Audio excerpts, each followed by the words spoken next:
Okay, good evening, everybody, and welcome to the council meeting. The first item on the agenda is the apologies for absence. Can I speak to Mr. Hugh Evans, please? Thank you, Presiding Member. I have apologies from Councillors Wendy Fitzgerald, Fiona Gordon, Penny Matthews, Hazel Morris and Hannah Lawson. Are there any others? Sorry? Mike Day? Okay, any others? No, thank you very much. Okay, thank you. The next item is disclosures of personal and prejudicial interests. I hand you over to Tracy Meredith. Thank you, Presiding Member. The only item on tonight's agenda that I want to draw your attention to is agenda item 9, which is the pay policy statement for 23-24. So this is a statutory report, but it does contain information relating to officers' pay. So therefore, councillors who have a close personal association or a family member who works for the authority should declare a personal interest under paragraph 10(2)(c) of the code. And I'll take a block declaration on that interest. Officers will also need to declare a personal and prejudicial interest and leave the remote meeting or physically leave the chamber. Adrian Chard from HR will remain to answer any technical questions, and Hugh Evans will remain in the chamber to take the minutes of that particular agenda item. So I will take a block declaration for agenda item 9, the pay policy, personal interest only under paragraph 10(2)(c) of the code if you have a close personal associate or a family member who works for the authority. So if you could raise your hand, or if you're attending remotely, if you could raise your virtual hand, and we'll just take a few seconds so that those interests can be recorded. Okay. And can I remind you to fill in the forms as well, please? Are there any other declarations of interest in relation to the remainder of the agenda items? Councillor? Thank you. Agenda item 8, I have a personal and a prejudicial interest, and I will leave the room. Thank you. Peter? Agenda item 12, personal and prejudicial, I will leave the room. Thank you. Anybody else, please? Councillor Jenkins? Yeah, it's number 8, it is. So just to clarify, I live in Manala. I know a lot of people involved in that petition, so I'm wondering, for your advice, should I leave the room? Just because you live in the vicinity and you may know people in the vicinity doesn't necessarily mean you have personal or prejudicial interest. What is important is that you approach the petition with an open mind and not a closed mind, in that you have not predetermined any decision that is being made. Okay, thank you. Councillor Lewis? Could I just take some advice, please, Presiding Member, on item 12? Do we need to declare personal interest as trade union members? Councillor, no, I don't think you do. This notice of motion is specifically about a piece of legislation that is currently going through Parliament. I do not think you have an interest just because you may be a member of the union.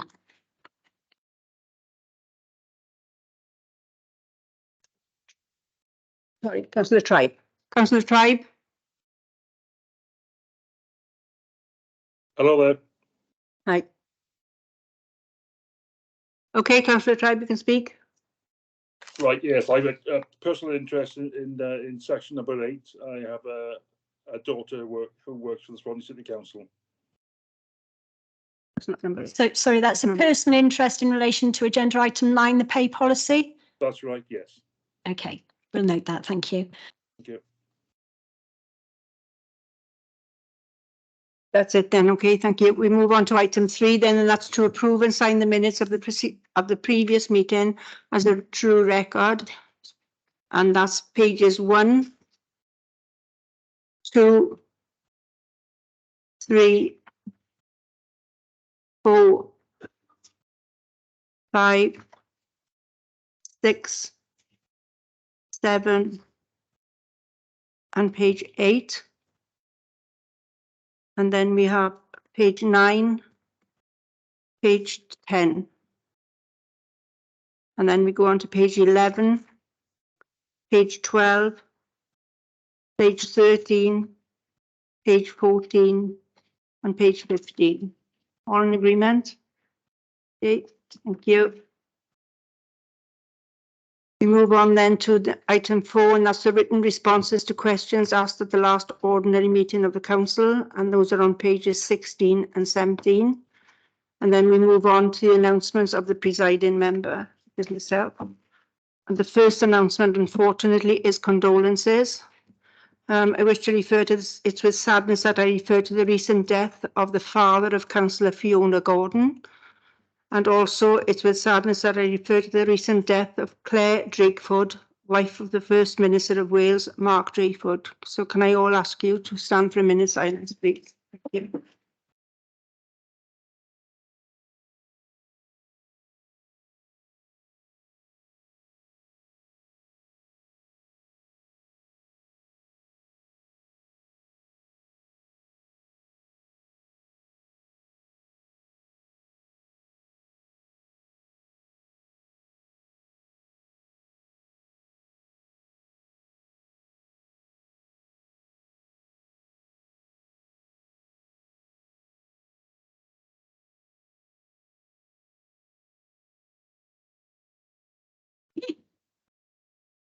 Can I remind all members of the public that this meeting is being broadcast live. Care must be taken to avoid any abusive or defamatory comments against officers, councillors or other members of the public. I now hand you over to the leader of the council for the next agenda item. Thank you. Thank you, Presiding Member. Two announcements tonight. Firstly, just to advise members that Councillor Joe Hale will be appointed as the Council Cycling Member Champion, and a full list of member champions can be found at the Council website www.swansea.gov.uk/councillor champions. Secondly, just to announce, obviously, as people will have read in the press, we have been successful in one of our 3 levelling up bids. My congratulations go out to Councillor Robert Francis Davis, Paul Relf and the team who worked on that bid. Very grateful to see £18 million coming to Swansea as part of levelling up. People will note that it hasn't been quite the process that I think that was announced, with money making its way to Richmond and elsewhere, so maybe not levelling up all of the areas that perhaps need it. Although we are grateful to receive levelling up bid, and the other 2 bids, which we believe are still very good quality bids, will no doubt feature in future rounds of levelling up. In terms of the scheme itself, it will see investment in the area around the Havard Copperworks site, which is a major heritage site for Swansea. It will see the laboratory building being brought back into use, the engine house, creation of a river walkway down the river, opening up of the arches in the Strand to make new units, and of course the expansion of our historic Swansea Museum, allowing us to place more of our exhibition and more of our collections on display so that the public can view them. I think it's an excellent bid and will add obviously to the attraction for people to visit our wonderful city. Thank you, Presiding Member. The next item is going to be public questions. Have we got any, Mr. Evans? I believe there's one from Mr. Davis. Okay. Yes. Am I near enough to it? Yes, good. Thank you, Presiding Officer. It's concerning page 89, the last item on the agenda.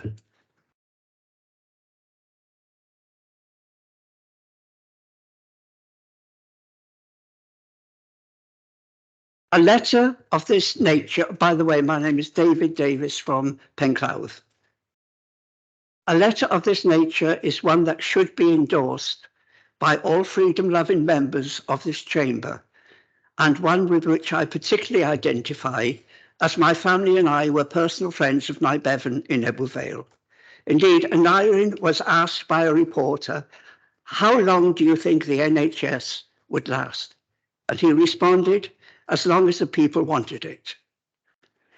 The Tories, by increasing expenditure on it by only 1.4% annually over the last 12 years, compared with Labour's 7%, shows the service has deteriorated beyond recognition. While so many workers have felt compelled to withdraw their labour, we read that an abundance of MPs are pocketing thousands for doing extra non-parliamentary work. Restricting rights by legislation is a slippery slope to a totalitarian state and must be opposed. Individual Tories with considerable wealth continue to accuse much lower paid workers of inefficient handling of their finances, which should be dismissed as both impertinent and a meanness of spirit. Wouldn't it be nice if they could all run away and play with their money, leaving those less fortunate peace in these even more difficult times to come? Now to my question, presiding officer. I was waiting for it, Mr. Davis. Right. In case I was accused. Do the Tories in the chamber believe the proposed legislation is anything but ideological? Thank you. Presiding member, can I firstly thank Mr. Davis for his question and for the statements he made, of which I agree, and I'm sure many in the chamber will agree. It's not unfortunately possible during question time for members to respond to questions who are not members of the cabinet, but I'm sure we'll find out in the forthcoming debate, Mr. Davis, where they stand on this item. I absolutely agree with you, though, that I think there is an ideological drive by the Tories in London to not just defund the NHS, but to make sure it fails so that they can replace it with a paid-for health system, disenfranchising many millions of people across the UK. They would want to see an American-style insurance system in place in this country, I am sure. And you can draw no logical conclusion other than that from their actions over the last 12 years. It was interesting to note the difference in how people have responded to this, watching, I think, the Education Secretary, Gillian Keegan, telling teachers that they need to get real with their pay awards, whilst wearing a £10,000 Rolex during the interview with Sky News. Where is their reality? I have to say, look, I turned up yesterday at the rally in the city centre to show solidarity and support for the many, many thousands of public sector workers who are having to take strike action because even with their wages, they cannot afford to put the heating on, they cannot afford to put food in their cupboards. Thousands of our public sector workers are visiting food banks every week and are taking out loans just to get by. That is not acceptable. These are the people who put their lives on the line during COVID, who we were clapping and who the government in London were telling us to clap during the pandemic. And this is how they respond. So, Mr. Davis, I fully agree with your sentiments, and I'm sure we'll have an exciting debate when we get to this item later on. Thank you, Leader. The next item is item 8, and it's the petition on the Wenalaeth playing fields. I'm going to read out the procedure first before we carry on. I'm going to call on the lead petitioner first, who I believe is Suzanne Jeffries. You have up to 3 minutes to address the council, and there is no right of reply. I will then call on the Cabinet member, Councillor Robert Francis Davis, who also has up to 3 minutes. Then I'll have a proposer and a seconder, and the council will then have up to 30 minutes to discuss the petition. Okay, so first of all, I'm going to call on Suzanne Jeffries, please, to present the petition.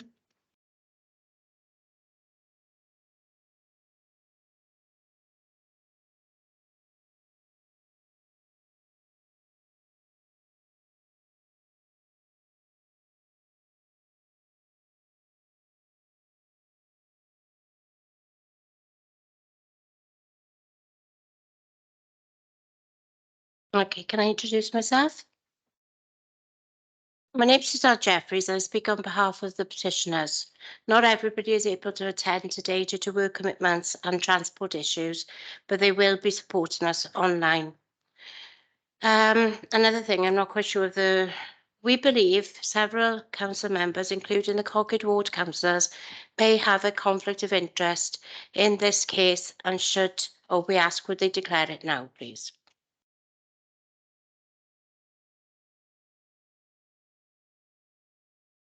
That's a question, presiding member. Yeah. What's the relevance of Cockett Ward councillors to this particular petition? At the moment, I believe Wendy's grandson is playing for the Galaxies. So the family member. Sorry, could I ask another further question? Cockett Ward councillors are separate from Wenaloedd Ward councillors? Right, the council, right, Cockett Ward, I can't see where it's coming from.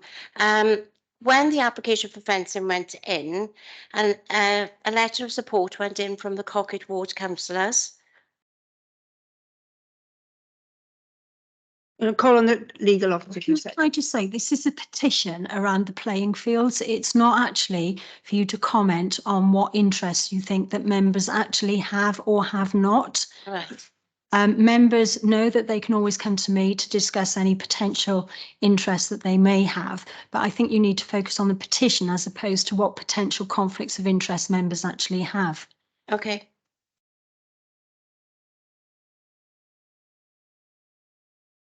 Yeah. Last year was the 75th anniversary of the recreational area known as Wenaloedd Playing Fields. The purpose was to uplift a war-weary population, and here we are in 2023. Swansea's open space strategy once again recognised the importance of being able to connect with nature, to exercise and socialise, and after the effects of COVID, to improve and strengthen mental health and well-being. Yet residents of Wenaloedd are now excluded from using a much-loved designated recreational area simply because they do not belong to any organised sporting activity. Our barristers already sent letters detailing several breaches of regulation, including inadequate advertising with regards to the disposal and leasing agreement, and we continue to challenge the restrictions of formal and prescriptive easements as stated in the property register conveyance. The first estate immediately adjacent to the fields has a higher proportion of properties without gardens. The 2-metre high fencing has now excluded the public and has had an adverse effect on many of the residents there. It has also caused disruption on multiple levels, including cancelling an established safe route for the children to go to school, primary and secondary. It also increases the traffic on Roseland Road. The leaseholder, Wenaloedd AFC, is registered in Gowerton, yet despite their investment in an expensive drainage programme, including a 5,000 donation from the Cockett Ward councillors, the teams continue to use the excellent facilities in the Elba on their doorstep. For the entire football season, while the playing fields in Wenaloedd stand empty. We do not oppose to the leasing of community assets if it was to benefit the whole of the community. You got half a minute, okay, Suzanne? Oh, I'm not going to finish that. The drainage of the playing fields has been a long-standing issue, and many will remember funds were given to Councillor Lillian Hopkins and Anne Pennock during their time as local councillor, who were passionate about improving the land for the benefit of the community. The investigating officers have acknowledged that the fence restricts access to the informal recreation. They describe it as an inconvenience. The leasehold is to allow access to Logan Park Primary School and the wider community. In reality, this amounts to 3 single events in almost 2 years. The alternate open space said that the council to more than compensates for the loss of the playing fields are subject to the same widespread problems allegedly faced by the football community. Can you come bring it to a conclusion, please? You have 3 minutes. I've given you an extra half a minute, actually. Talk about it. And majority safety concerns with these areas are that the border extremely busy roads and have recorded issues of antisocial behaviour the fields ever did. They are also suitable for many members of the community. It is imperative that each application for transfer of community assets should be judged on what would benefit the whole community. In the case of Wenaloedd, every bit of the original recreation area has been taken away. Residents should have been made aware of the leasehold aspirations and future developments at the time by a local representative. Are you way over your time? Okay. Okay, thank you.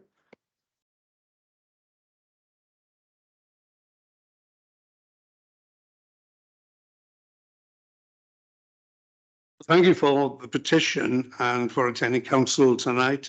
I've been advised by our legal department this week that the authority has received a pre-action protocol letter for judicial review of the council decision to grant the lease to the football club. I therefore have to be cautious in my response in light of potential litigation. What I can say, however, is that the process for granting a lease to the football club was followed in line with the council's formal land transaction rules and procedures and relevant legislation. Therefore, the grant of the lease was perfectly lawful, as was the erection of the fence, as the leaseholder sought the necessary permissions under the terms of the lease to make the changes to the leased land. The council reviewed that request and consulted appropriately to inform its decision to permit the changes. Now, the club provides opportunities for the community to participate in organised recreational and competitive sporting activities, which are accredited by the national governing body for football in Wales. This requires all activities, all fixtures to be organised and managed in a safe and suitable environment with the appropriate risk and control measure in place, including fit-for-purpose facilities, coaches with suitable qualifications and DBS checks. Such activities promote community cohesion through recreation, sport and physical activity, and significantly improves the lives of participants. These positive outcomes are shared by those directly and indirectly involved, including players, families, social networks, coaches and other volunteers. Additionally, the land has been opened up to the wider community through organised, free of charge organised sessions, which helps individuals find out more about what is happening in their area and contributes to community cohesion and an opportunity to promote and improve physical and mental well-being. It remains a community facility for organised sport and recreation and is a marked improvement of these spaces, ensuring safe and accessible use for future generations. Alternative green spaces in the immediate area indicate You've got a minute to go, that councillor. there are more appropriate available open spaces. There are no highways complaints or access issues recorded as a result of the erection of the fencing of the land. And whilst there are no formal easements or registered public rights of way on record that the fencing interferes with or now restricts. However, I am aware that the lead petitioners have submitted a modification order for a right of way, which will need to be proven following the assessment of the evidence by relevant council officers. All the evidence will be set out in a report which will weigh up whether or not the evidence suggests a public right of way has been established. A recommendation and the matter will be decided at a meeting of the council's planning committee. Timescales to deal with this application are unknown and undefined at this stage. So in light of the pending litigation and my response and the officer's letter attached to the paper dated on the 4th. Your time is almost up, councillor. One line to finish, I propose that no action is taken on the petition. Thank you. Okay. Please, Happy to second. have a second. Okay, thank you. You now have up to, I've got to take a vote first. No, I've got up to 30 minutes now to debate it for the councillor. So I'm going to be strict on the timing, okay? So Councillor Philpott. Of a procedure. We've been informed that there's a pre-app judicial review in. Is it appropriate to discuss it with that, knowing that there could be a review pending? I just want to ensure that My view is that it can be discussed. It is right, we have had a pre-action protocol letter in. What I would advise against is discussion of the lease or the detail of the lease and the football club in particular. But I don't see that there can't be a wider discussion around the petition in the chamber tonight. But you will have heard that the proposal put forward by Councillor Robert Francis Davis is that no action is taken on the petition tonight. Thank you. Councillor Rice, did you indicate? Thank you. Chair, I just wanted to raise a few issues relating to the petition. I see obviously there's quite a lot of public support for the petition as well, with there being over 500 people signing it. My concern is there's obviously, or appears to be, a lack of consultation in the process, because there's been obviously quite a reaction in the community against it.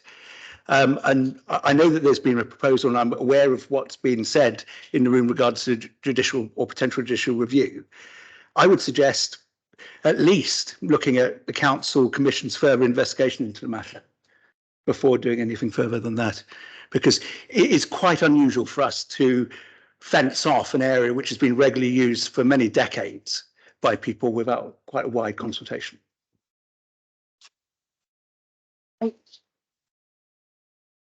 Thank you. Anybody else wishing to speak? Okay. Okay, if there's nobody else, oh, sorry, I can't see. Who was it? Sorry. Chris Evans. Oh, Councillor Chris Evans, sorry.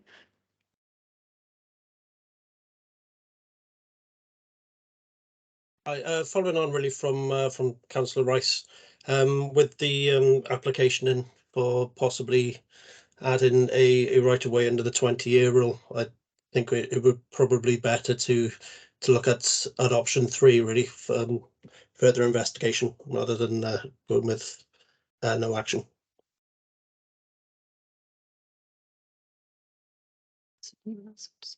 Anybody else wishing to speak? Okay, Councillor Lyndon Jones. Oh, Linda. Councillor Jones, Lyndon Jones, please. Right, thank you, thank you, presiding member. Yeah, clearly there's a lot of public anger about this proposal, and obviously there's deep concern from the community by you know, because of the actions that have been taken, and I think there's some work to be done to you know, look at these concerns and take them forward, because obviously it's an area of land that has been used for many years, and that to take it out of public use in that way is a worry. But saying that, I recognise when you've got a football club, a rugby club, you've got a city, you've got concerns over the health and safety issues, and that is important. But when you get that level of public anger in the community about a proposal, then I think something needs to be, we need to be looking at it again. Thank you, Councillor Jones. Are there any more questions, please? Any more? Okay, call back on Cabinet Member, Councillor Francis Davis. You've got 3 minutes again, Councillor. Thank you. Well, there have been 2 comments, but nobody's moved or seconded anything. But I would stick by that what I moved, that no action be taken on the petition. It has been advertised for asset transfer, similar to what has been carried out in other areas of Swansea, like Underhill Park, Tower Park, Talacopper, etc., where organised sport. Use an example, Underhill Park, Mumbles Rangers are a long established football team, have got 43 teams, 700 participants, over 100 coaches, and well used. But I won't add further to that because of the legal position, but I would ask members to support what I've moved. Thank you, Councillor. The recommendation is going to be on page 18, and it's that the council considers that there's no action to be taken. So can I have a show of hands for, please? Just wanted to do a counter proposal to propose that we consider further investigation. Sorry, it would need to be proposed and it would need to be seconded. But can I just raise one point as monitoring officer? We are on notice of potential legal proceedings. I don't quite know what any investigation would entail. it may be that the courts will look at the actions that this council has taken, and there will be an official judgment at the end of any judicial review, if such a judicial review is actually issued against the council.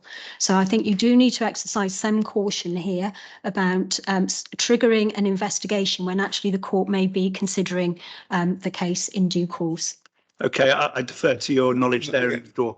And can I say, presiding officer, that Councillor Rice has been a councillor a long time, a previous cabinet member, wouldn't understand the, how debate goes on here. And when I've been asked to sum up and the right to reply, and we go into the vote, it is not timely or in order, in my opinion, to try and move something else then. Sorry, Councillor Finn, but the debate has been closed. I have closed it, okay?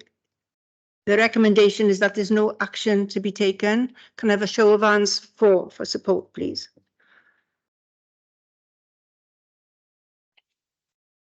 And yeah, you've got some online as well, Councillor Evans. Mr. Evans, I mean. Title.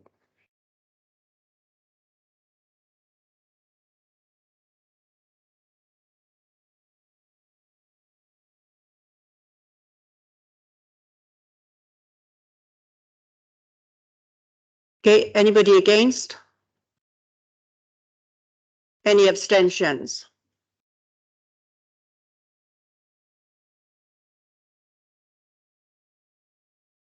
Some online as well. It is carried. Okay, the motion is carried. Okay, thank you very much. Yeah. I see, no problem. Sorry, just before we come on to agenda item 9, I did forget to actually ask officers to declare personal and prejudicial interest. So for the sake of the record, could I ask officers, before we move on to the pay policy, to raise their virtual hand or in the chamber to declare personal or prejudicial interest, and we will be leaving the meeting. Thank you.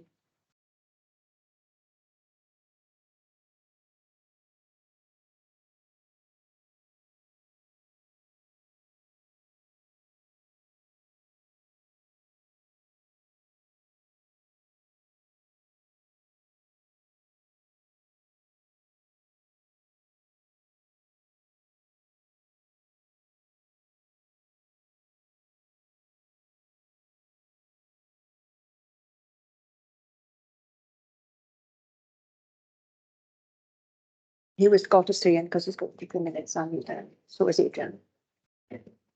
Okay, can I carry on? Yes, I'm saying I wait for everybody to leave.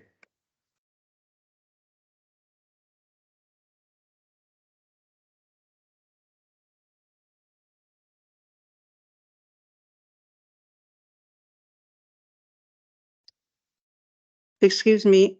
Thank you.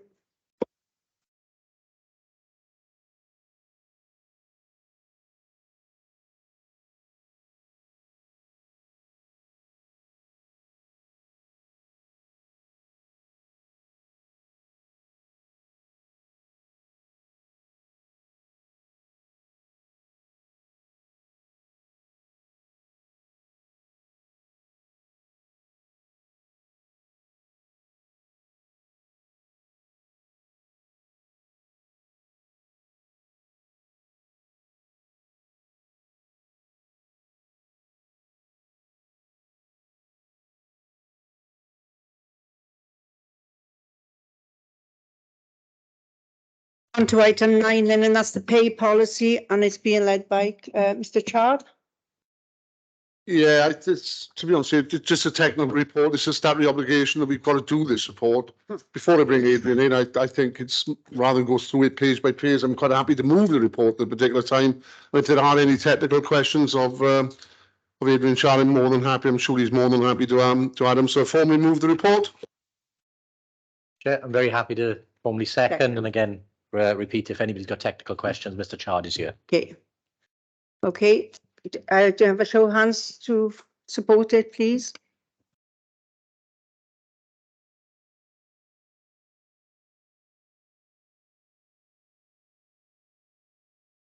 Some online as well. I've got them online. Okay. Anybody against? Any abstentions? Sorry.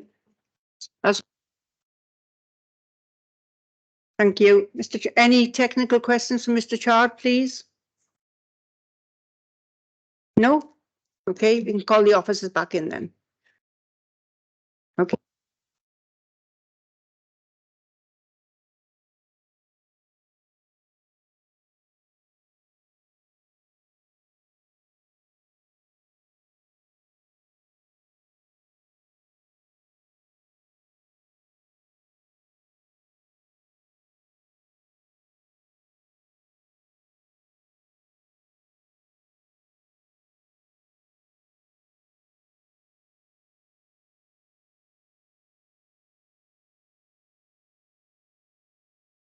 Councillor Pritchard, you got your hand up. Is it a legacy hand, please? Thank you. Okay. Okay, we move on to item 10 then, and that's the public participation strategy, and that's on from pages 63 to 78. Who's leading? Leading this. Thank you, presiding member. That's me, as I'm just clicking frantically to the right page. A duty of the Local Government and Elections Wales Act 2021 is for each principal council to publish and prepare a public participation strategy. One has been created. It has been consulted with the public. We did have responses. The responses didn't lead to any changes to the strategy.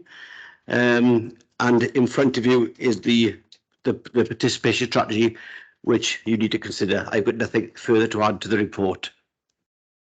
Any questions, Councillor Walton? Yeah, thank you, Chair.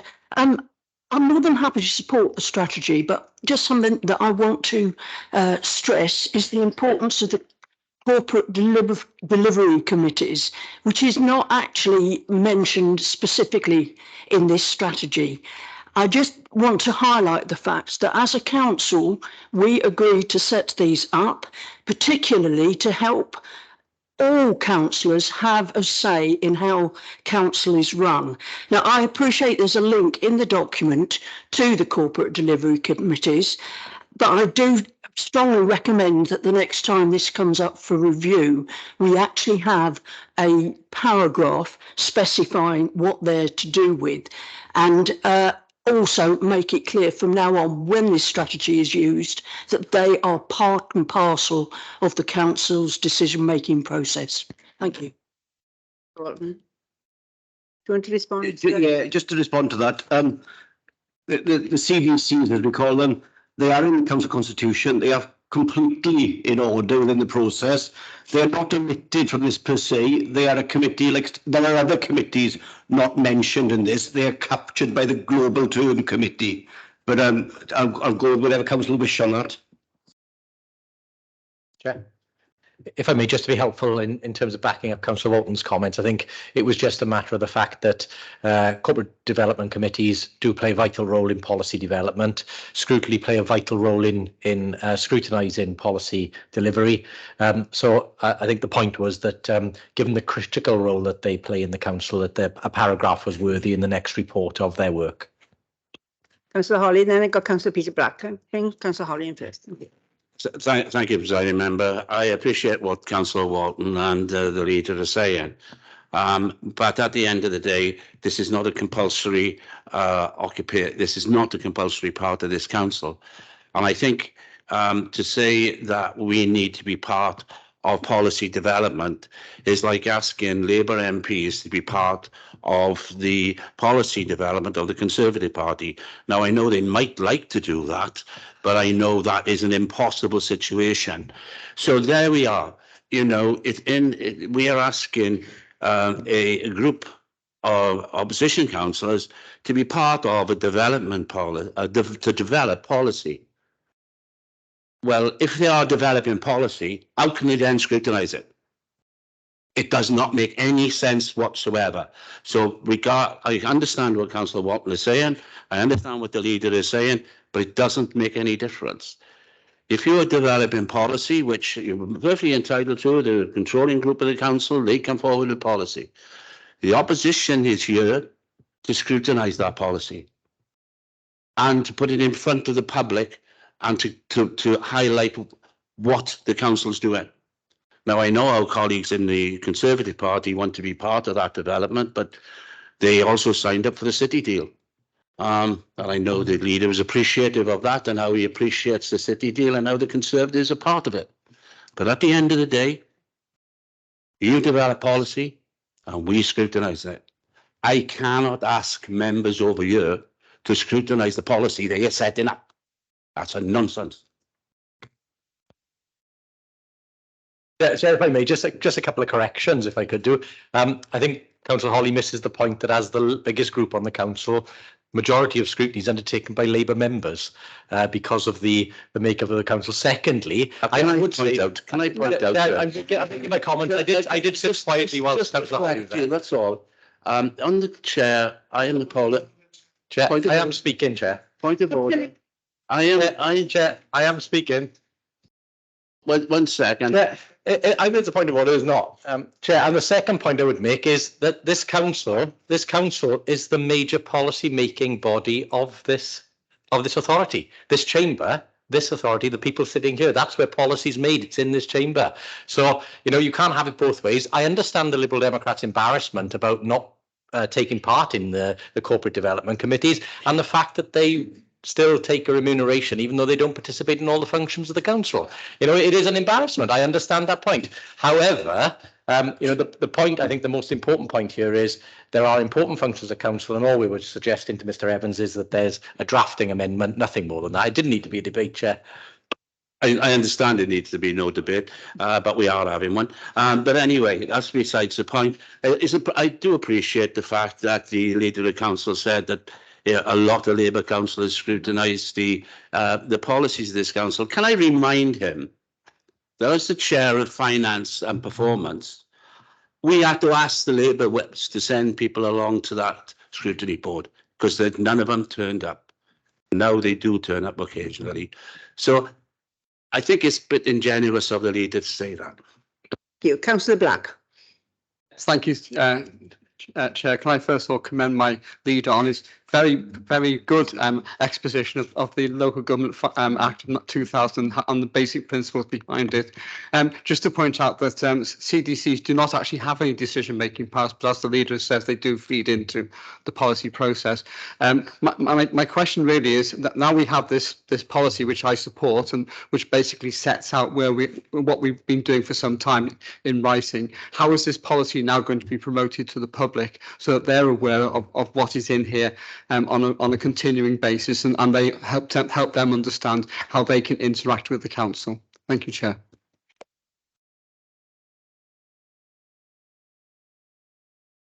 Yeah, I'll come back quickly for Councillor Black there. Firstly, it'll be on the council's website. Secondly, it'll be available. Obviously, people might have seen it when the participation went out. The main point is word of mouth from you as councillors, from disseminating it through other bodies. You know, it's up to everybody to get this out there. There's only so much I can do. Put it on the website on its own isn't going to make a great matter of difference. But of course, this document ultimately just brings together in one place what was already in place. I want to make that point. There's nothing new in this document. Councillor Phillips. I understand the general point that the leader of the opposition is making, Chairman. But yes, we're not saying that no political party should be helping their political opponents. But once the matter has become policy, there are surely areas, 80% of what the council does is not open to political difference. But if, for example, in terms of childcare or social care for the elderly, you had particular views on the way that should be delivered or developed, would it not be better to be in at the inception stage rather than after it's been decided and then arguing about it afterwards? I mean, the Labour Party and the Labour Party in this council, I wouldn't claim that we have absolutely right on everything, that we have the copyright on any sort of intelligent comment or knowledge. I would allow that all political parties have sensible contributions to make, though given the past history of the council under the Liberal Democrat leadership, that has to be put to some sort of quality assessment. I would make the point, though, it seems to me logical. Yes, you are here to hold us to account, and I would actually wish you did it with a little more energy than you're doing it at the moment. But those areas in which we do not agree, would it not be better that you were involved at the beginning? That, so, for example, if the targets we set for in children's care or in adult social care, for example, you didn't agree with, would it not be better to make that clear at the beginning? Because you might have good points that could be adopted within the general policy. The details of the way a policy is administered, some of those policies, what they're trying to do, nobody in this chamber would disagree with.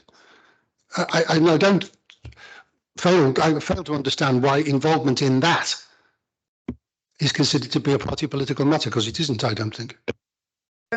Of information for Councillor Phillips. Most of the performance data that it comes forward is set by Welsh Government, not by us. If you look at the policy if you look at the performance frameworks in social services, in child and family services, adult services, and a range of others, is set out by Welsh Government. And one of the problems we have with performance data is the way in which the Welsh Government keeps on changing the goalposts. And that's one of the reasons that in scrutiny, when we do performance monitoring, one of our problems is actually getting the performance data that we've had from last year to match up with this year, because the performance data changes through Welsh Government edict.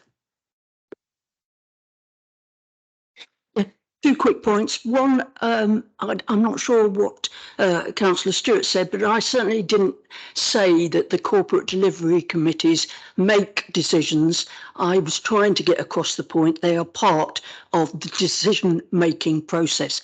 And the other thing about scrutiny, from my last recollection, there were at least 6 performance panels, not just Councillor Holly's. There are also numerous inquiry panels and working groups, and I can assure him a lot of Labour councillors do support and do attend those. Thank you. Councillor Lewis.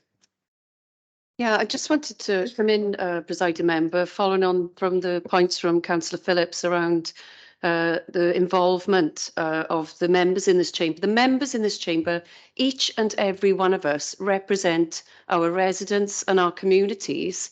And so therefore it is vitally important that the corporate delivery committees involve backbenchers in the formation and the development of policy that affects residents and our communities across Swansea. So I fully support Councillor Walton's suggestion that they are highlighted given the level of their importance in the role that they do. And I would wish that opposition members across the chamber might reconsider their position, presiding member.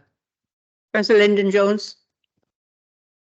Thank you, presiding member. Well, yeah, as Councillor Holly said, we do take part in the corporate delivery committees and find them very useful. We've come up, we help come up with policy ideas.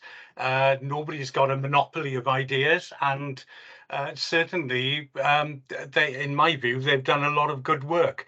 And as far as we're concerned, we have had an input, and I think that is important. Equally, scrutiny is to scrutinise those policies, or whatever the policies, to find out how they're working, and that is the job of scrutiny. But it's really useful to be in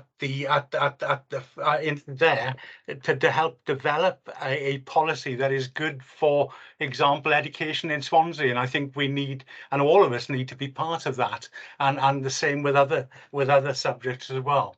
So we are very pleased to take part, and I know that the Uplands Group are also now part of that policy, the CDC process. Councillor Jones. Chairman, point of order, Chairman.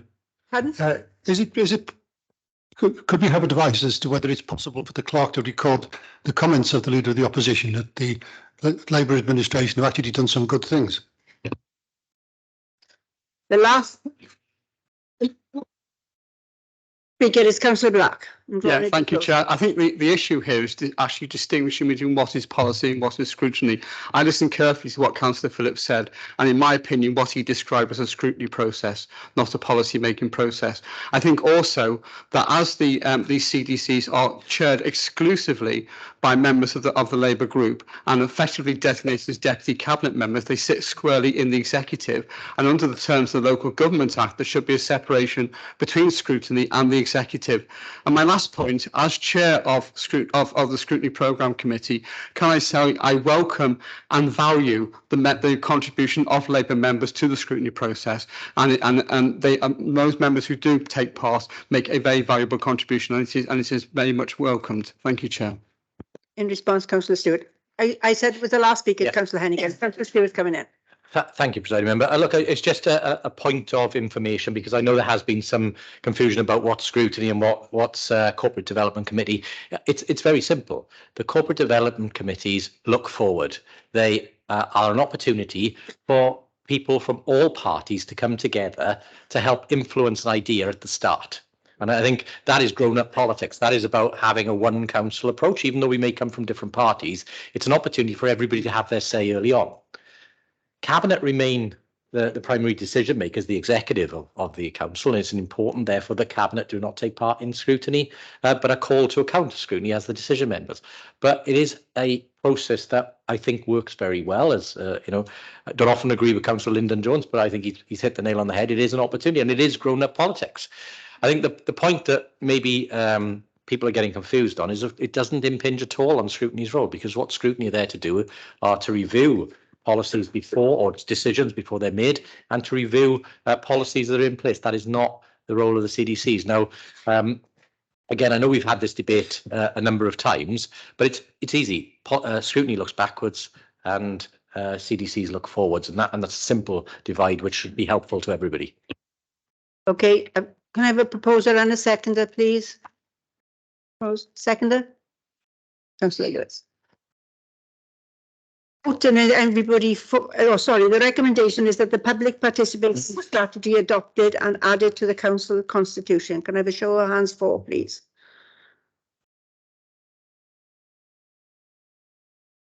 Okay, you've got them online. Against? Richard Lewis. And any abstentions? Okay. Oh, it's Pat Paxton. Is that Paxton? Is that an abstention? Councillor Paxton Hood, is that an abstention or a vote for or a vote against? Sorry, Madam Chairman, I left my hand up. There was a hand left behind, but it was for. Okay, thank you. Okay, that's carried then. Okay, thank you. We move on to item 11 then, please, and that's councillors' questions. And get the page. I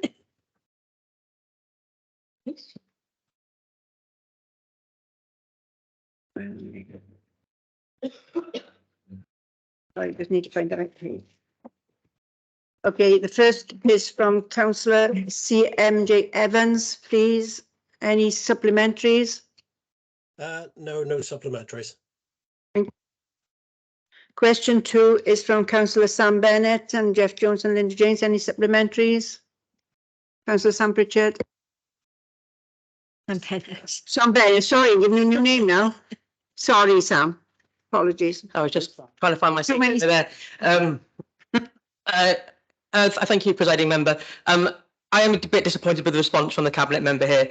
Having spoken to the local police and residents on a regular basis, there are problems with and regular complaints about kids walking along the top of the wall, drug dealing behind the sound barriers that have been put in between the arena and Victoria Quay, and people having sex behind the sound barriers and the behind the sound barriers again. Not to mention stone throwing that's been highlighted in the Cabinet member's response. It's clear from the Cabinet member response that the incomplete nature of the park is creating an opportunity for antisocial behaviour.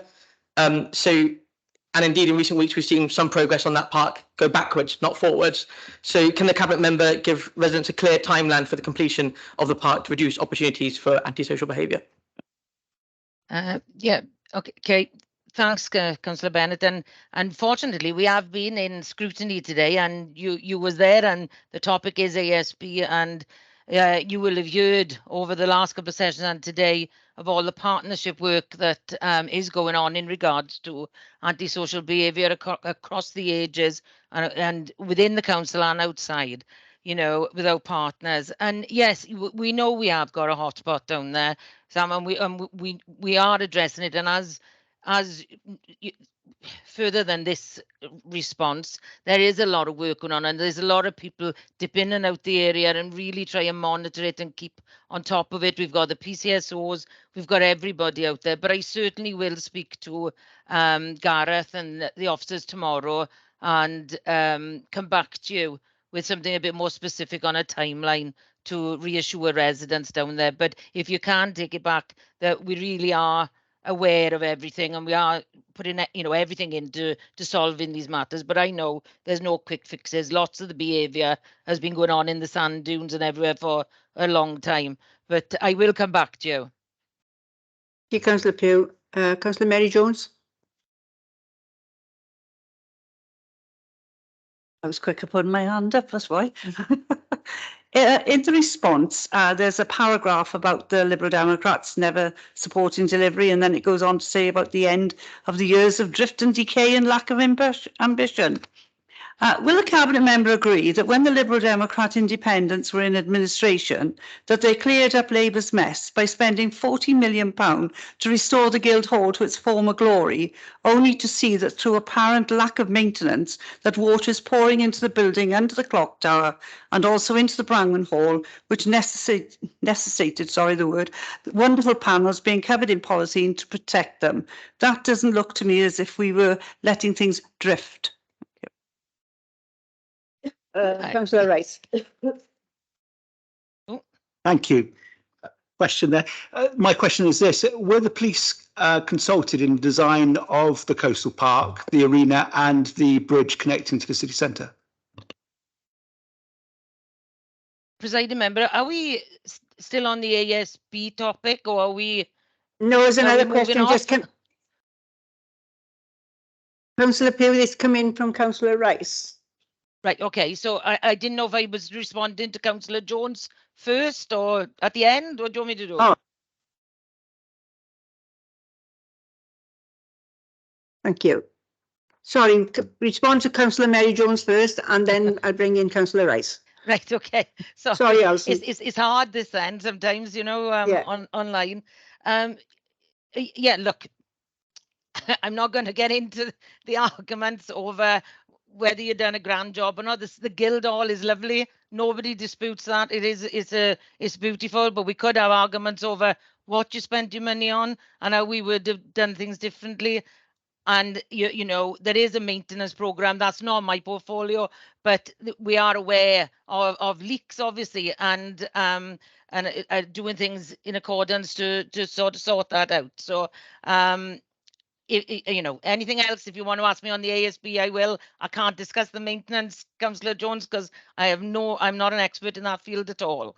And if you could, can you repeat, Councillor Rice, because I wasn't quite sure if it was for me. He was asking me the question. Come back.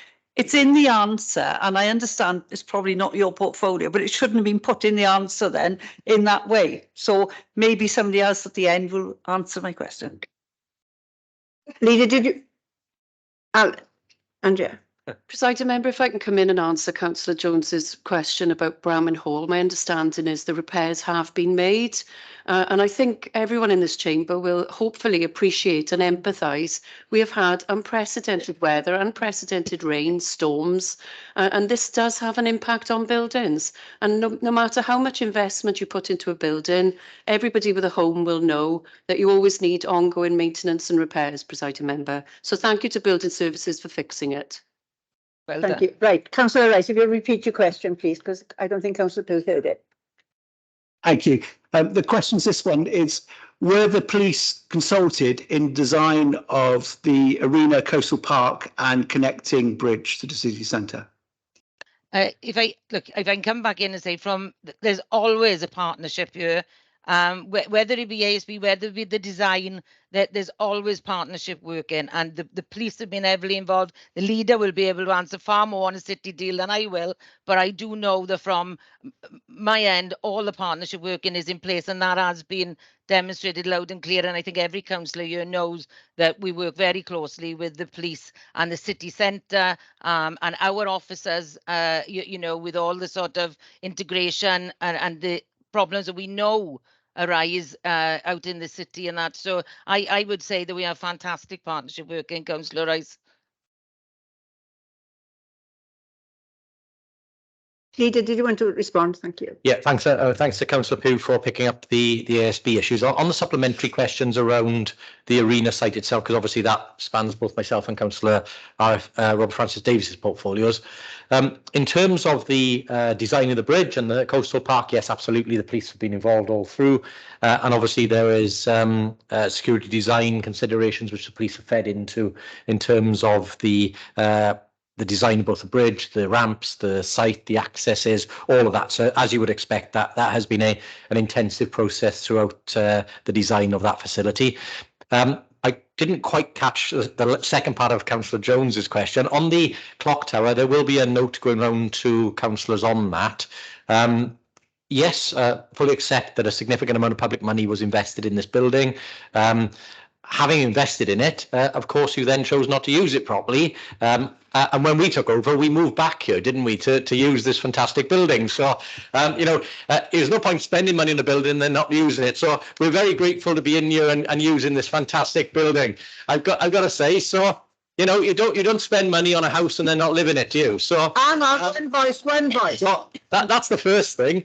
Second thing, on a more serious note, you'll be aware this building is coming up to close to 100 years old now, and you know it is a wonderful building, but it is made of stone. There are some issues in terms of the materials in the clock tower, and my understanding is the damage we sustained. The damage we sustained, it is running. Yes, thank you very much. Thank you for the heckler from the side. Really appreciate it. In terms of the clock tower, one voice, please, Councillor Lewis. In terms of the clock tower, there are issues in terms of, we believe that the covering on the flooring at the top of the clock tower may have impacted the leakage of the water. As Councillor Lewis said, the guys from Building Services have been up and done an inspection, made some repairs.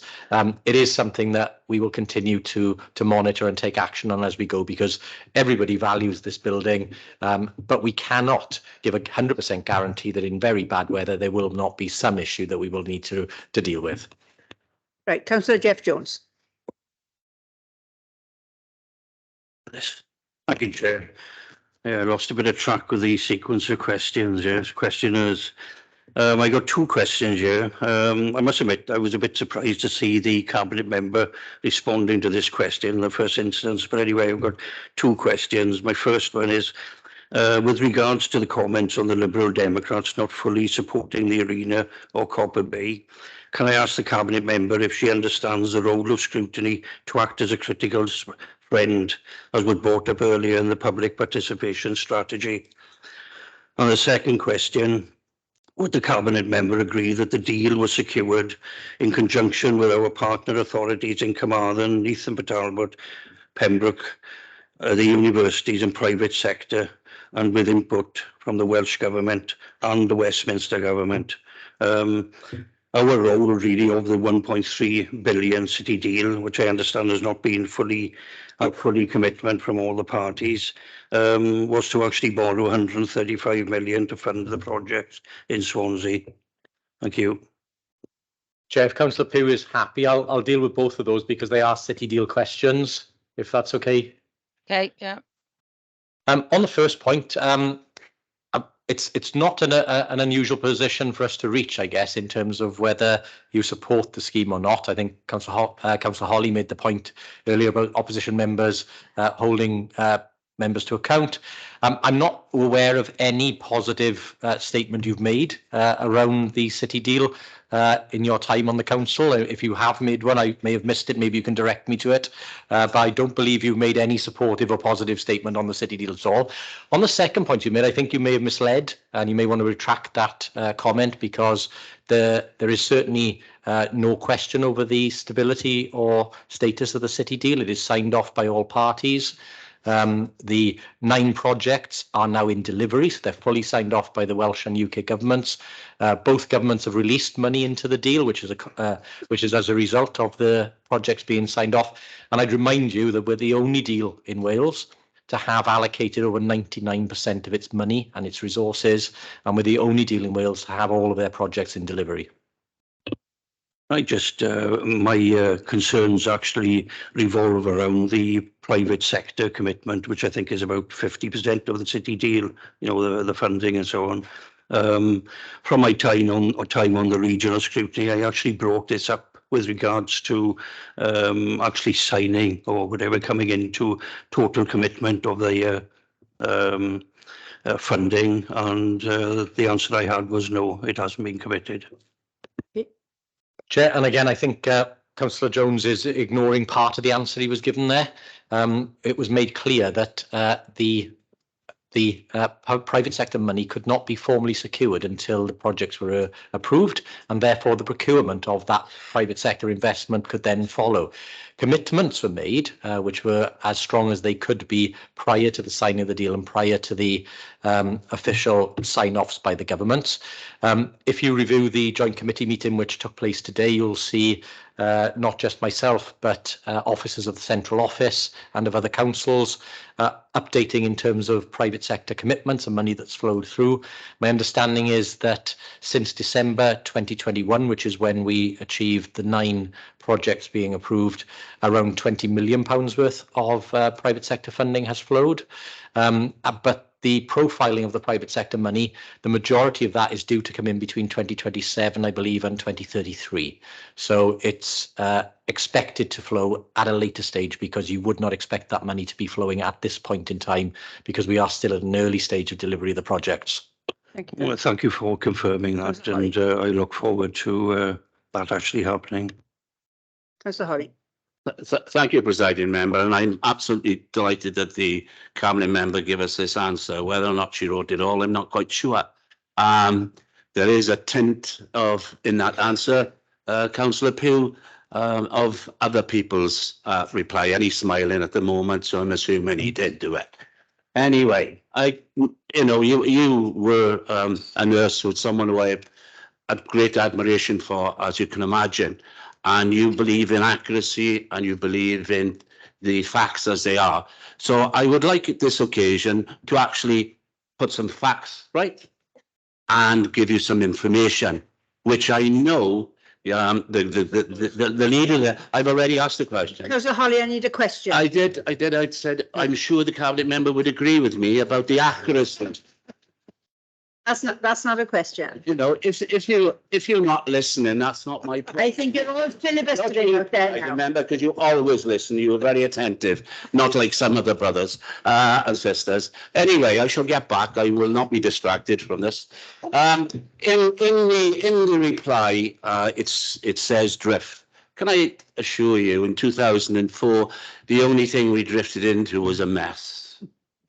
A mess. Yes, you can shake your head, but it was.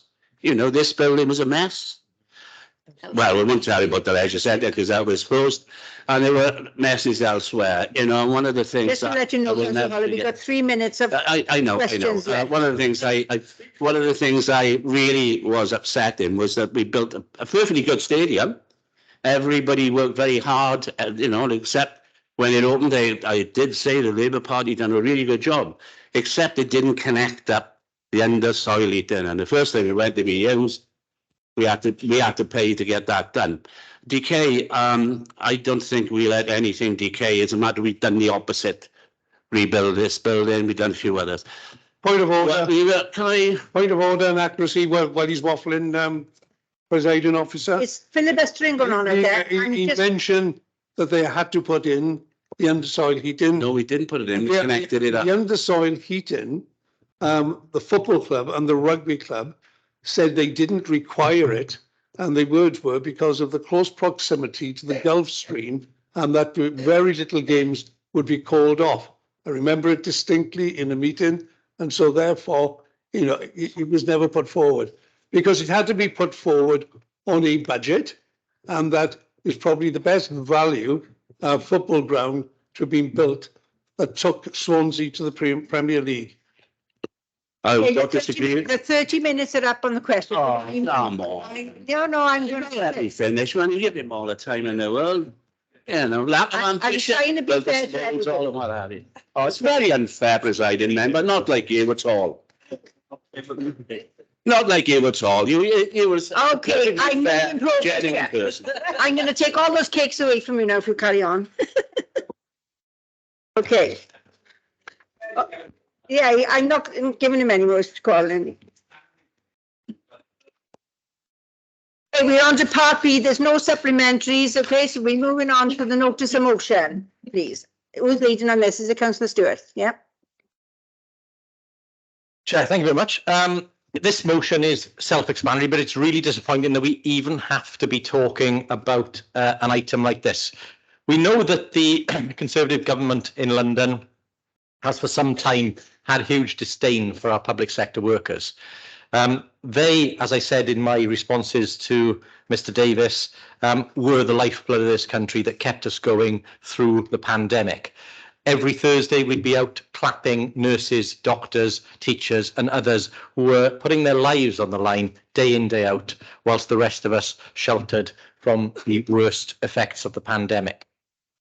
Yet, once it came to then ask for a reasonable pay rise to deal with the cost of living crisis, which inevitably and strangely was also made much, much worse by the actions of the Tory Prime Minister, which when you ask, well, all of them, but mostly Liz Truss.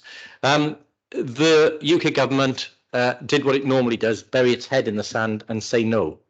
Now, you could argue whether or not the country can afford inflation pay rises. You can argue whether or not there is a more sensible way to achieve settlements for public sector workers. But what you cannot argue with is the Tories in London have implemented 12 years of austerity. So when we came to the period that we're in now with the cost of living crisis, the very public sector workers were already seeing their incomes at 2010 levels or below. They had 10 years of stagnation. Whilst MPs, including the government, had seen their salaries rise by some 28%. As I said earlier, you've then got Conservative members of Parliament, Conservative members of the government refusing to pay their own taxes. They worry about the inflationary pressures. Well, I can tell you now, if teachers, doctors, public sector workers got a pay rise of 15% or whatever it is that they believe is the right amount, they would not be putting it in offshore accounts in the Cayman Islands. They would be spending it to clear their credit card bills, to pay their food bills, to pay their energy bills. Those are not inflationary things that people would be doing with a fair pay rise. And of course, the government in London, of course, has many, many multi-millionaires in there. And we're not talking about people who are just somewhat rich. I mean, the Prime Minister himself is part of a family. His wife, obviously a nom-dom up until very recently, not paying tax in this country, and part of a family empire worth over 700 million. You know, these people are completely removed from the reality of the lives of the people, most of the people in this country. So how can they possibly know? And have they bothered to even have meaningful conversations with union members about the requests that are being made? No, they've invited people in for conversations, but then they're not debating the arguments that are being put before them. So what's their response to that? Is it to try and seriously sort it out? No, it's not. It's to try and introduce then a piece of legislation to remove the rights of many of those key workers to even withdraw their labour. That is a fundamental right of a democracy. And it is a shameful piece of legislation. I'm very pleased that the Labour Party in London, my party, has said that it will repeal this legislation if it goes through. I hope the House of Lords, which has now the job of looking at the legislation, now it's past the first parliamentary page, will tear that legislation apart and send it back to the House of Commons. But I would hope here tonight we all stand with our public sector workers. We stand with the nurses, the doctors, the teachers and others who are being forced into poverty by the underfunding of public services that this government has followed with all of the force it can. So I would ask every member of this chamber to support this motion this evening. Thank you, Presiding Member. Councillor Holly, are you going to second it or just wants to speak? If there's anybody in the Labour group wants to second it, but I am more. Oh, Louise. Matt, is it? Sorry. Yeah, I'd like a second, please, Presiding Member. Thank you. Right, Councillor Holly. Thank you, Presiding Member. I have to say, I do find it very, very difficult to understand why any government wishes to legislate down this road. There are many, many people who have died for the right to democracy. They died in battlefields all over the world. For them to have the option to either belong to a union, and when they belong to a union, to take part in whatever action that might be, whether it be in strike action or work to rule, which I consider to be far more effective in many cases than a strike. But what I can't understand, what I really fail to understand about this sort of legislation, it's not going to work. At the moment, if there's a demand, I've been told that ambulance drivers have left the picket line, nurses, everybody else, as if there's an instance, they will leave and they will look after the public. And that's the same if it's the fire service, any of our public services.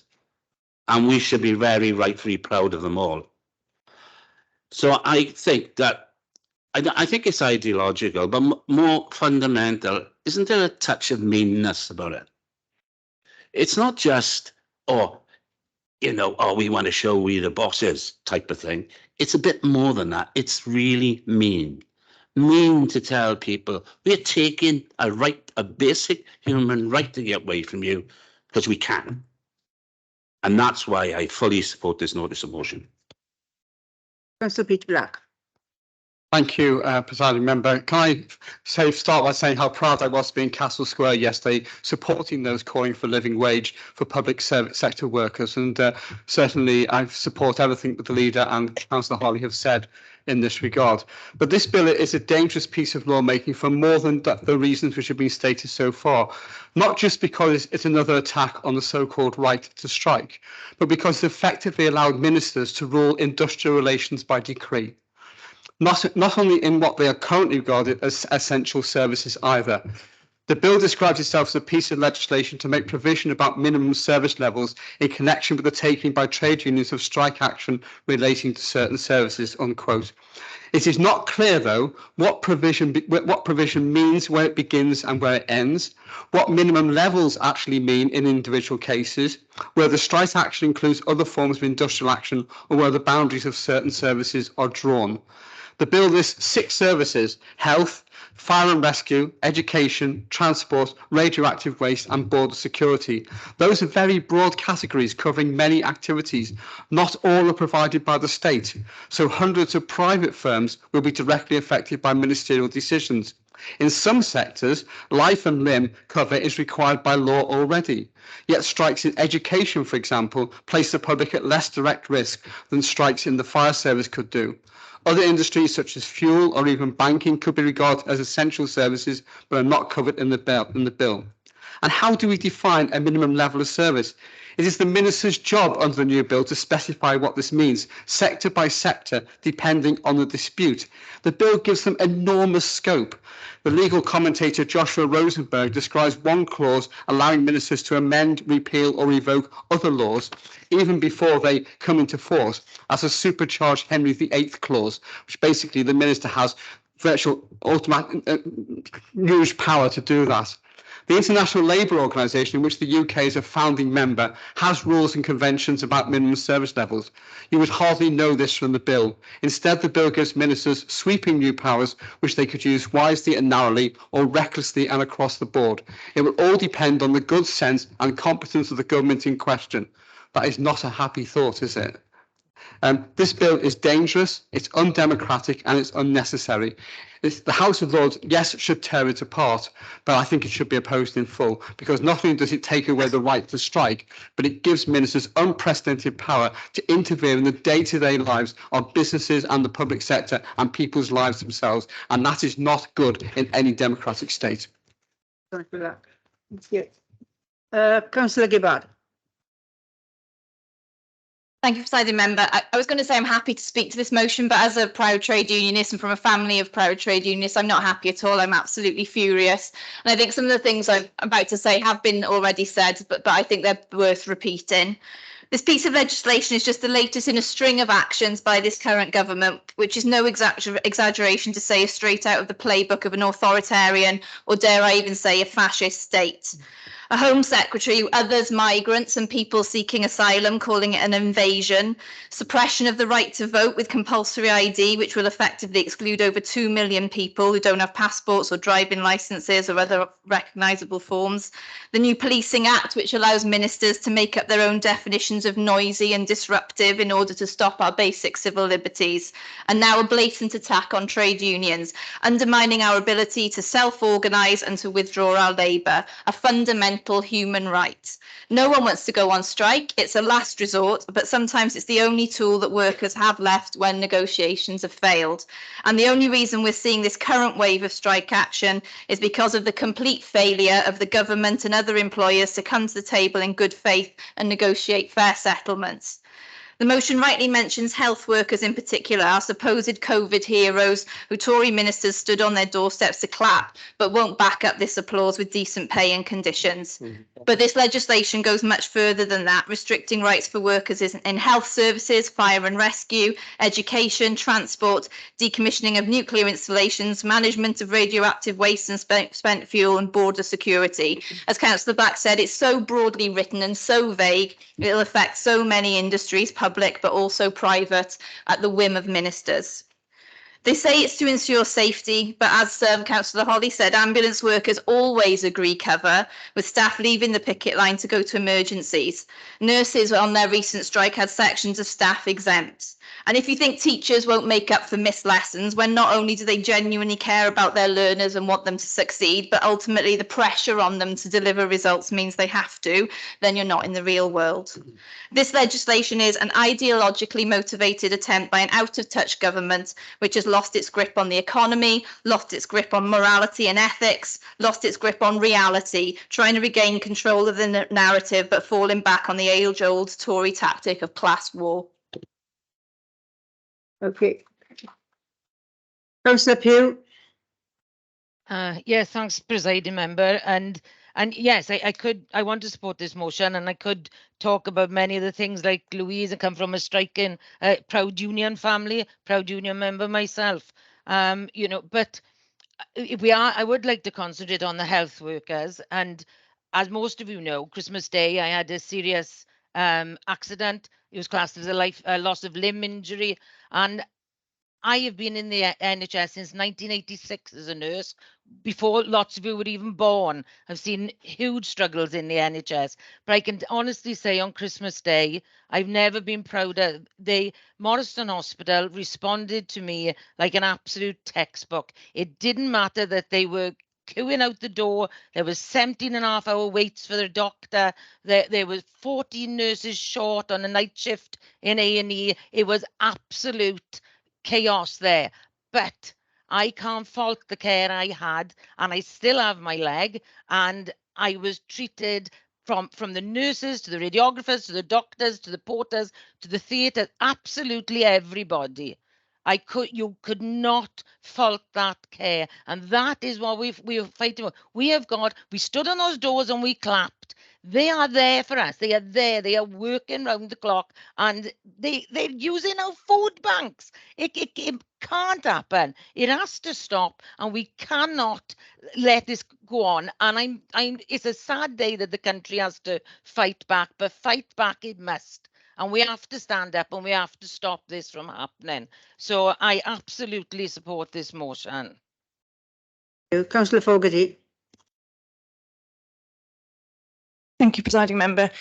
Before I go into what I was going to say this evening, I just want to reflect on my experience yesterday. I wasn't in Castle Gardens because I was outside the Secretary of State for Wales's office in the rally in Cardiff. And there were a number of speakers from a number of different unions, one of which was the Royal College of Midwives, which really, really hit home for me as a woman who's given birth during the pandemic and experienced firsthand the tremendous strain that our healthcare workers are under.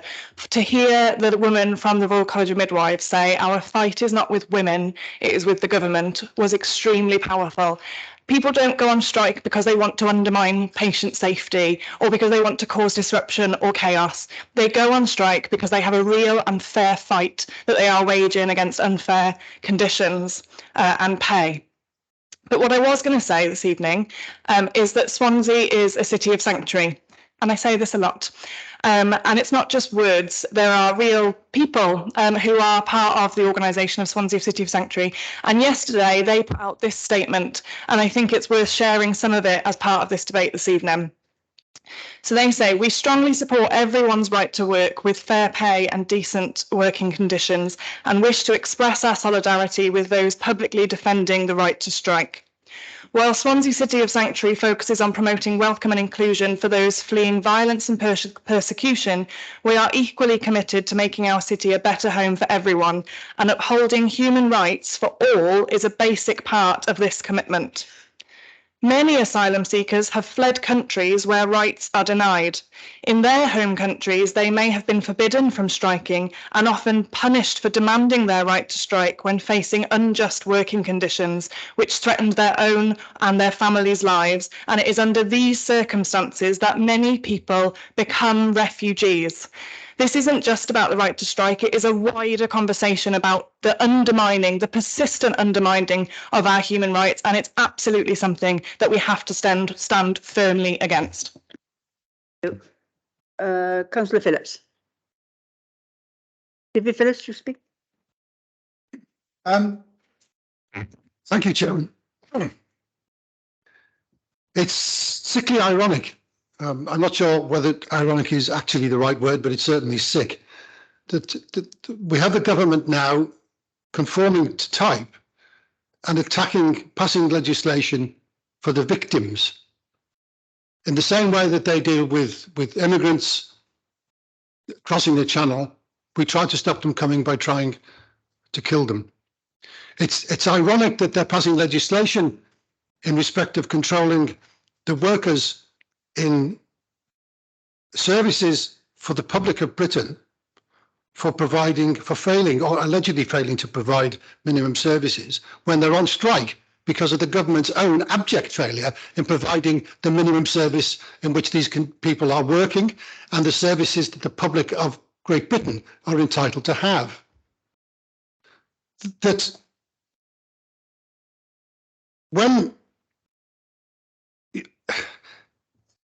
I'd be interested to see what the Conservative group are going to respond to this.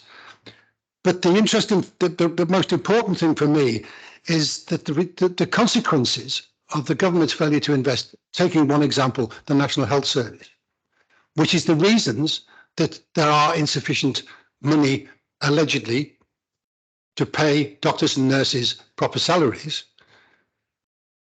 Every night on the news, on every single channel, there are comments about the National Health Service's failure to meet the targets set for it by the government. Their targets that they fail to meet, their failure to provide minimum services, is the result that these people are already on strike. And it's merely deflecting, it's playing to their gallery, it's playing to their electorate. We're going to get tough on this sort of behaviour. It is right. This is a symbol of a right-wing state. And this state is becoming more and more right-wing as it goes on, as my colleague said, a government that is flailing to find any sort of purchase, that has lost control of what a government's supposed to be about. They are without moral purpose, and the sooner they're not here, the better. Okay, I've got 4 more speakers and then we'll draw it to a close, okay, because we've had a good debate. And the first one is Councillor Joe Hale. Yeah, thanks very much. As a current working NHS worker and a trade unionist at that, it's just so shocking how our political masters could so quickly turn on those that sacrificed so much during COVID. I've got a couple of colleagues in the NHS in this audience tonight, and they know that our members across the country died during the pandemic. And now, not only the laugh of this is that as a trade unionist in the health service, I've known for years about degradation. I've known for years that we always supply emergency cover, yet they're trying to use that as an excuse, which maybe the general public aren't aware of, to beat us up with and maybe to win an argument over pay. And at the same time, those people going out on strike, everybody in the room should understand they cannot afford to go out on strike, yet they're willing to. We have got a food bank in Morriston Hospital. We've got food coming in to A&E. It's been set up informally. Bulletins are going out daily on where to get help for staff who need it. And yet again, this government continue to prevaricate. They continue to threaten. And I was jokingly said a couple of weeks ago to a really good pal of mine in the union in Swansea, did you know, Lib, at some point, I think they might even try to lock us up because we're stepping back to 1936 and 37. I fully support this motion. You can hear the emotion in me because it is such a despicable thing to be happening to good people in this country. Thanks very much. Thank you, Councillor Hale. I've got Councillor Evans, please. Hi, thanks. Yeah, I'm again speaking in favour of the motion. What the bill does, it's an attack on workers, and it's actually entrenching inequality in our society. So what we're seeing is the right to strike being removed at the same time as caps and bankers' bonuses are being removed. So it's almost as if there's one rule for one group of people, one rule for another. Apparently, nurses and paramedics getting more money is inflationary, but huge bankers' bonuses aren't inflationary. You can't have it both ways, as far as I'm concerned. And what the bill does, it just bakes in extra inequality into our society going forward. Thank you. I've got Councillor Jenkins. Thank you, Presiding Member. I stood yesterday in Castle Square in solidarity with the striking fraternity, but also I talked there against this anti-trade union bill, okay? And the Tories have introduced this bill because they've lost the argument and they're just moving the goalpost, okay? And this bill, not only does it hinder the strikers, okay, but it also criminalises the ordinary law-abiding citizen, okay, which can be jailed for up to 51 weeks if they break the banning orders that they've introduced as part of this bill. So it's unjust and unwarranted, and I wholeheartedly support this motion. Thank you. Councillor Adam Davis. Thank you, Chair. As a proud GMB member, I was honoured to stand with striking workers in Castle Gardens yesterday. We are a council that represents working people. We are a working city, as we make our money, as we make our earning, as we make our way in this country. We've got a proud history of it as we sell when we move forward. And I think it's important that we recognise that every right that we've ever had as a working city, we had to fight for. It wasn't given to us. We had to climb over every obstacle that was put in front of us, and we will continue to do so again. I agree with everything that's been said so far, and I welcome and I'm proud to hear that the Lib Dems will be joining us in this motion. I think as a working city, every member has a right, every person in the city has a right to know what their member thinks.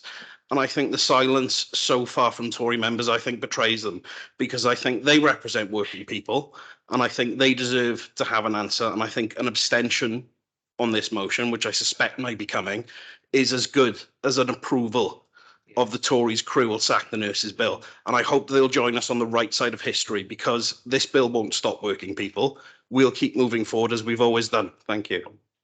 The last speaker is Councillor Lyndon Jones. Thank you, presiding member. Yeah, well, I've listened to some of the stuff that's been said around the health service, but we must remember the health service in Wales is a devolved body and is run by the Welsh Labour government, not the UK government. But we support our public sector workers, and you know, I think Councillor Alison Pugh mentioned health workers, and we certainly do. And I've had the benefit of their great support myself in recent weeks. So yeah, we certainly support a decent wage for them, but this bill is slightly different in the sense that it is, as the motion said, there are minimum standards of service that are maintained in the health service, and what it is doing is putting that into law. What the bill does need to say, as Councillor Black rightly said, it needs to state limits. You can't simply have that and leave it open to debate at a later stage. That is not acceptable. But as I say, when it comes, people say we don't support the health workers. Of course we do, and public sector workers for the great work that they do. But and also that they should have a decent wage. But as I say, that was the purpose, I believe, of the bill, to put that into law, not about, and it shouldn't be about salary, I think, and wages. I think it is a slightly different thing. This particular bill brings the UK into line with other European countries such as France, Germany, Italy, and Spain, where this is the case. So it's not, and it shouldn't be about wages. It's about providing those minimum standards of service. Whilst they were done on a voluntary basis, it's obviously important that that it possibly is put into law, and that, I believe, was the reason for the bill. Thank you. Councillor Stewart, do you want to come back?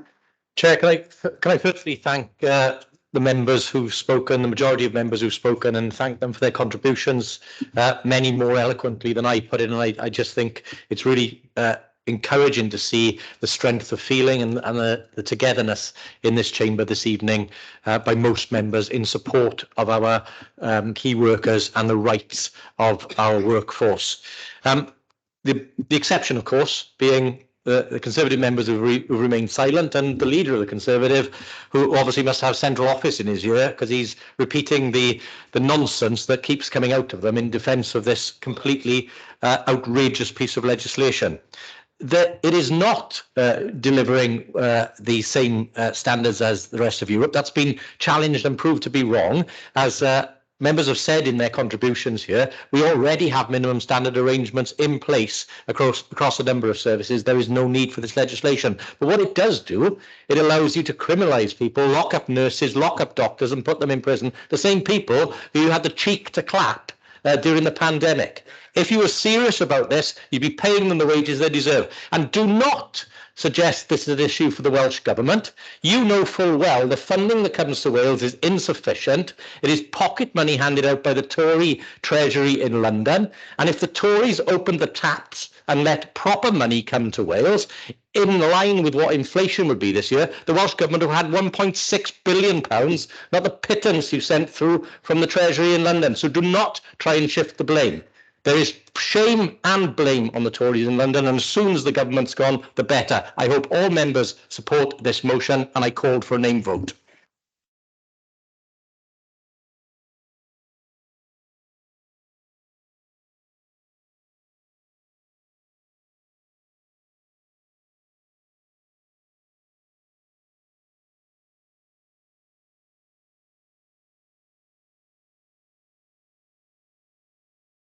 Okay, councillors, to run the name vote, I will call your name out, and the only answer I want is whether you're for, whether you're against, or whether there's an abstention. So for, against, abstain. Councillor Cyril Anderson. For. Councillor Matthew Bailey. Abstain.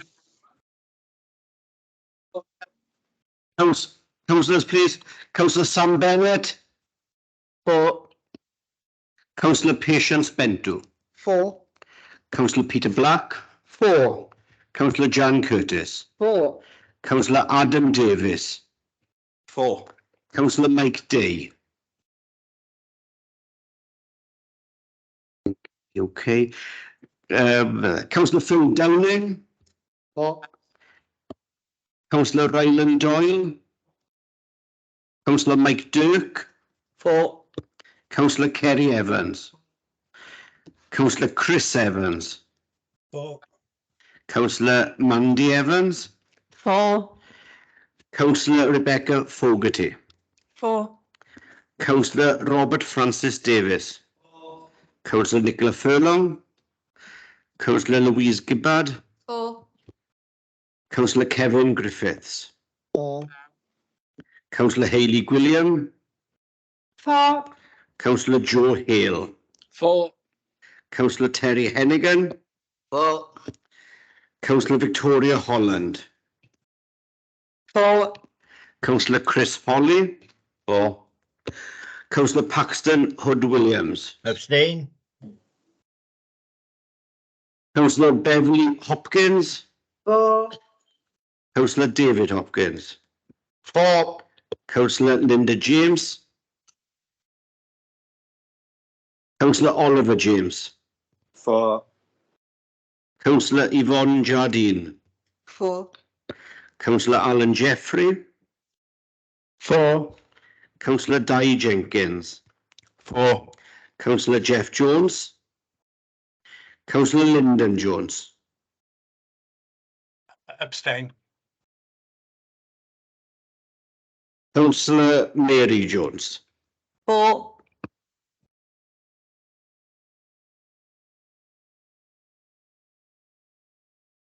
Councillor Matthew Jones. Councillor Susan Jones. For. Councillor Sandra Joy. For. Councillor Sarah Keaton. For. Councillor Elliot King. For. Councillor Erica Kirshner. For. Councillor Andrea Lewis. For. Councillor Mike Lewis. For. Councillor Richard Lewis. Councillor Wendy Lewis. For. Councillor Paul Lloyd. For. Councillor Michael Locke. For.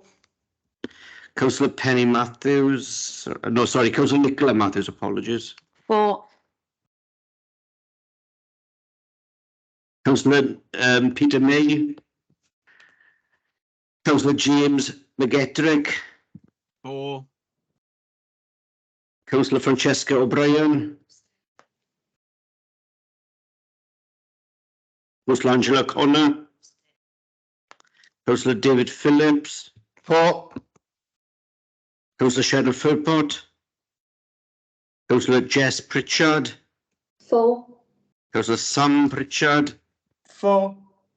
Councillor Alison Pugh. For. Councillor Stuart Rice. For. Councillor Kelly Roberts, 4. Councillor Bridget Rowlands, Abstain. Councillor Robert Smith, Councillor Andrew Stevens, 4.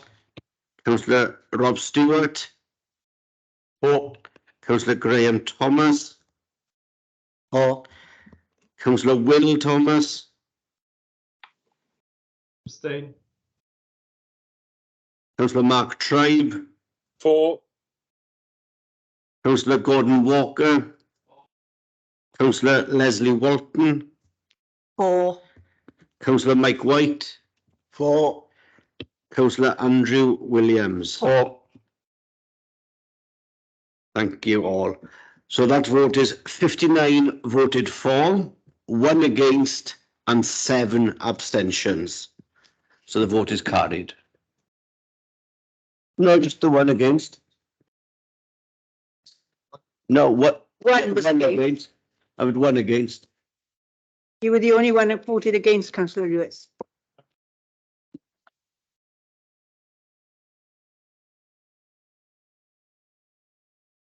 That's the end of the agenda, folks. Thank you all for your attendance and your patience. Thank you. Thank you. Bye. Right. We pass that. Well, huh? Oh, gosh, absolutely. Oh, that doesn't. Take my shoe off and I can find it. No, that's what you were looking for. Gonna hold on to that, Trace. Yeah, put it in here, shouldn't I? Yeah. I don't know whether I did the right thing in coming in and saying to Stuart Rice, look, can I exercise some